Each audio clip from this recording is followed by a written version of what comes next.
you guys, today I want to talk about creating your plan. I do not subscribe to any specific way of eating. I just say whole foods. That's the way to go. Listen to your body. Don't eat whole foods that make you feel bad, and eat the whole foods that make you feel good. Because of course, processed foods are going to make you feel good because your brain's going to be like, yum, yum, yum, more of that. But we all know that processed foods aren't good for us. So unless you have severe digestive issues and you have to eat processed foods, stay away from them if you can. But anyways, when you make your plan, I suggest that you do it with the food you're already eating. So I want to go to the extreme version of this. So let's say you eat Carl's Jr. for breakfast, Burger King for lunch, and McDonald's for dinner. Do that and then plan in maybe whatever snacks you normally eat. Okay, and then anytime something comes your way that was not on your plan, don't even touch it. Don't eat it. Because what we're doing is we're retraining your brain. It has nothing to do with your diet at this point. We're just retraining your brain. Okay? Do this for 2 weeks. And then the next 2 weeks, I want you to take out one of them. So maybe instead of having McDonald's for dinner, have a home cooked meal with whole foods or a salad or steamed vegetables and chicken breast, whatever. You can get even out to eat, okay? As long as it's whole foods. And then just keep doing this until you subtracted all of the processed foods out of your diet and replaced it with whole foods. If you're trying to lose weight, what I suggest is don't change your diet after 2 or 3 days. Like let's say you've done your diet for 2 or 3 days and you gained 5 pounds. That 5 pounds is not from the last 2 or 3 days. It's from 2 weeks ago. So just remember that whatever body you have right now is from the way you ate 2 weeks ago. So important to remember that. Also, be super aware of foods that trigger you.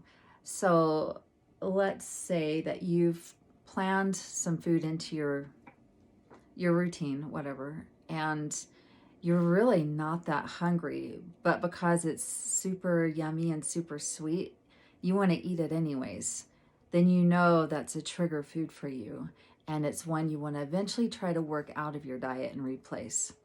This can be the case with stevia and erythritol, swerve, any artificial sweeteners. You can crave those just as much as any processed foods. I'm not saying they're bad for you, but they just make you want to eat outside of hunger. So you got to be aware of that. Anytime you eat outside of hunger, you usually don't have all the stomach acid and enzymes that you need to digest it. So it's not healthy for you to do that. So it's best to stay within the hunger range. And it's okay if you're not like ravenously hungry. I mean, there's a hunger scale. 2 is usually, if this hunger scale is 1 to 10, you want to eat when your hunger is on the 2 of the hunger scale. Usually if you wait too long, you're ravenous and you just want to keep eating and eating and eating because it takes your body a while to register that you're full.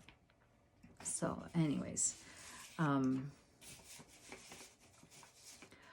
another thing, if you guys want to lose weight, I suggest that you could do low carb, high fat, or you could do low fat, high carb. But rarely do people do well with losing weight if they're doing both high carb and high fat, because your body tends to store the excess, because the body can use fat for fuel or it can use carbs for fuel. But if you're putting both in there, you're going to store one of them. So if you want to do low carb, high fat, I suggest a keto diet. If you want to do low fat, high carb, I suggest Weight Watchers. Weight Watchers has actually come a long ways. So, and I've actually done it when I switch things up, and I switch things up regularly just to keep my body in balance. So Weight Watchers isn't bad anymore, not like it used to be. Also, I suggest when you're making your plan, make contingencies for hunger. And like, let's say that you've eaten your lunch and you're still hungry.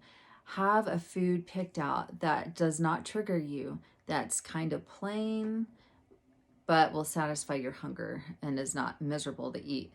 Like for me, what I use is grapes. If I'm still hungry, I'll have a handful of grapes, or I'll have a banana, or maybe some chicken noodle soup.